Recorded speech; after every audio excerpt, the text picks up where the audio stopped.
mesdemoiselles et messieurs, bonjour et bienvenue sur Contact Pro Live. Heureux encore une fois de plus de vous retrouver ce matin. Avant d'aller plus loin, nous allons d'abord suivre les titres à la une des journaux qui apparaissent sur le net. Suivons ces titres et puis nous allons revenir juste après. Voici les grands titres à la une de journaux qui paraissent sur le net. On commence par élection.net. Ngandajika, le parent d'élèves, s'oppose au paiement des frais scolaires de la période pro-Covid. Kinshasa, la Mouka mobilisée pour le retour de Martin Fayoulou. RDC Covid-19, 39 nouveaux cas confirmés, 46 guérisons et aucun décès ce mardi. On va aller sur Actualité CD. Yves Bankoulou appelle à la lutte contre le braconnage des bonobos. Ça, c'est dans le parc.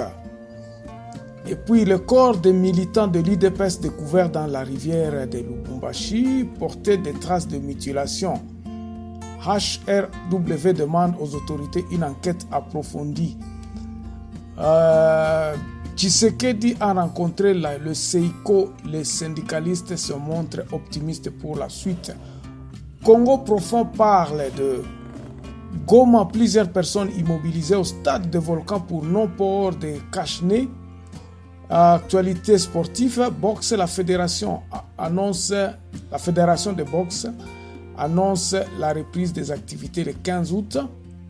Et Club Basketball, le président Bamana salue la loyauté des athlètes. Merci beaucoup, on se revoit demain dans un nouveau numéro. Au revoir. Voilà, merci beaucoup une fois encore de plus. Nous avions dit la fois passée que notre pays devrait passer absolument à la reconstruction de base d'une nouvelle république. Donc, il faut que Mboka Nabiso tondi make modèle oyo toza nango lelo ya mboka na biso oki okomisa biso esika te. Eza tellement na ba mabe ebele ke soki tobandeli ya zero te ekozala mwa pasi po tobanda kobongisa likambo moko moko. Botala bino moko ke biso toza à peu près na 240 langues. Toza à peu près 245 tribus où ils ont reconnu.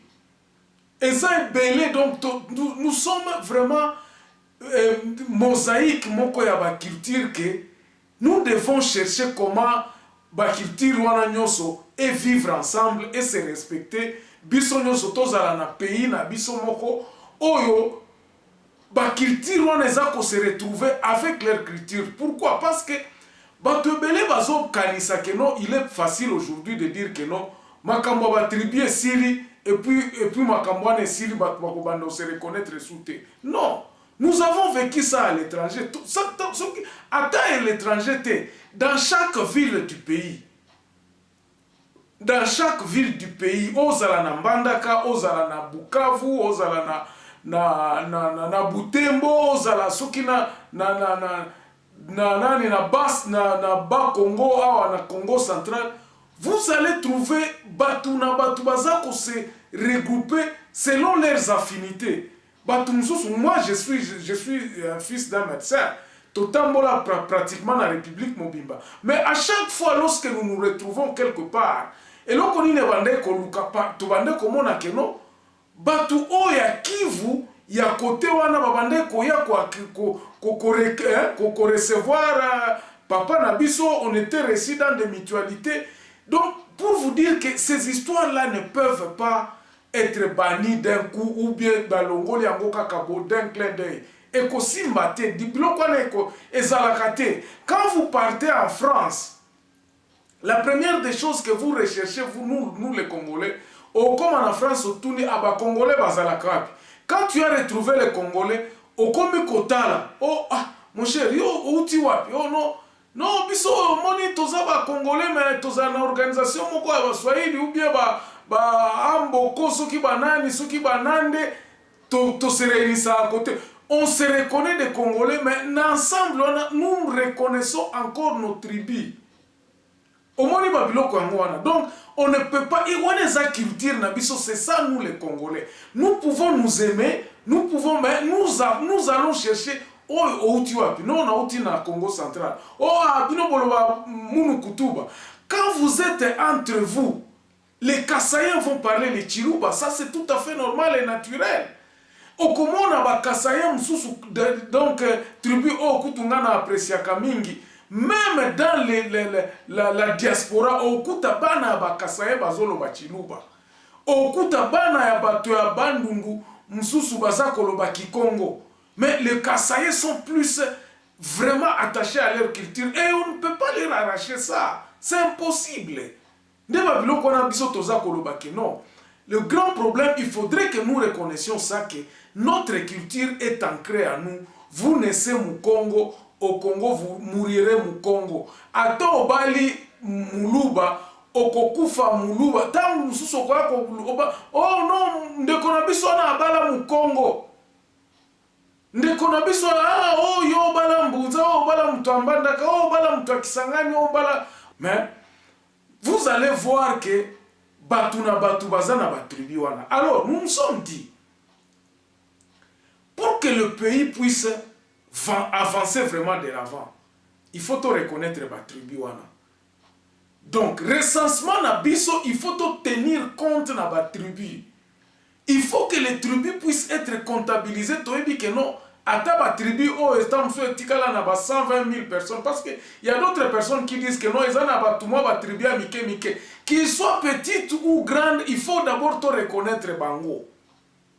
Tout ça la comptabilité à ba tribu wana et que ces gens-là puissent venir de l'avant. On peut placer par exemple dans chaque territoire parce que Babylone Congo est documenté anyway. Dans chaque territoire, nous avons les 145 territoires. Chaque territoire est répertorié par tribu au Bazalakanakati. Nakati à tribu, nous allons déceler les chefs coutumiers, les gardiens du temple, les gardiens de leur tribu. Les gardiens des tribus doivent nous aider. Les gardiens des tribus, on a sa responsabilité. Il y a recensement, il y a tribu na bango. Tangu babilo kwa nesie komi, ba gardien de tribus nde bakubanda siko konome balobi bon ok. Comme nous avons le pouvoir, comme nous avons nous avons le pouvoir à comptabiliser, il y a compter et l'État doit leur donner ces possibilités là. L'État peut savoir la possibilité on a c'est justement le budget il y a ministère on a fait ministère il y a recensement ou bien il y a ministère intérieur et ça ils doivent avoir budget il faut tout reconnaître donc chaque province il faut déjà budget alloué dans le département on a Koloba il y a civilité je ne sais pas comment on va appeler ça. Pour nous servir dans le recensement, il y a des tribus. Dans les tribus, et servir le recensement, il y a des bango. Dès que nous allons connaître le nombre de tribus, dès que nous allons connaître les custodiens, coutumièrement, ils ont tout que bango. Non. Batuana bango moko bakoloba no biso banande par exemple toyebani.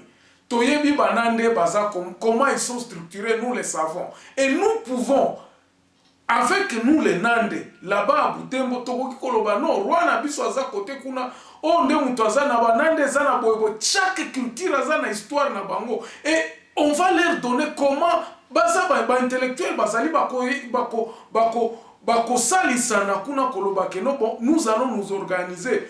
Comment est-ce que Togokuko structuré na ndenge ya korecenser. Quels sont nos villages? Batunabiso tokocha bango. Tâche wana ekoki kozala ya Kinshasa te. C'est ce que nous disons que décentralisation Babylone kwana nyoso, il faut pas que ça soit piloté à Kinshasa. Batuana il faut bazala à mesure ya kozala capable ya koloba. Non, nous désignons par exemple dans tel village mututel na mututel nde mutu bakobanda kosala nani bakosala recensement na village tel nous avons les banande babianande boye tel donc tâche wana ekoki kozala ezala nommé ezala téléguidé na Kinshasa te. Et ici je parle dans une institution ou la décentralisation, donc base, et ça n'a pas responsabilité. Dès que vous pesi bango ba moyen wana ekouta wapi?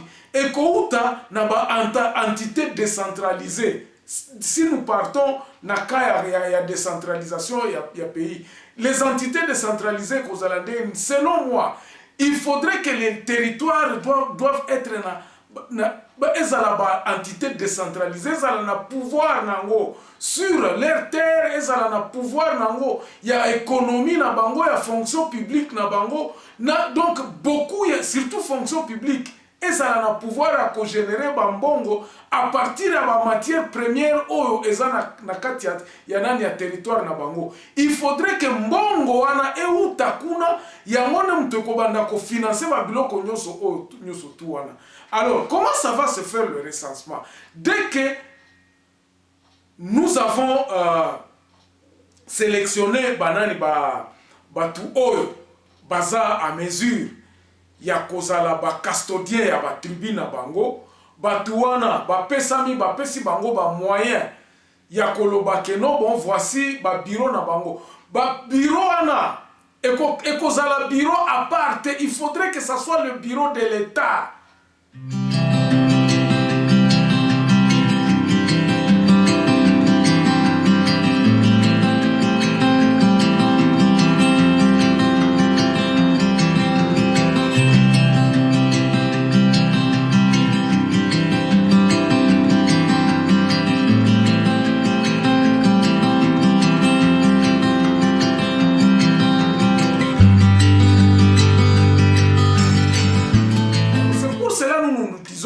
Voilà la méthode qui peut nous permettre à ce que peut-être recensement oyo et ça dans moins d'une année, dans moins de 2 ans, méthode décentralisée en gros, pour répertorier les tribus, les chefs de tribus.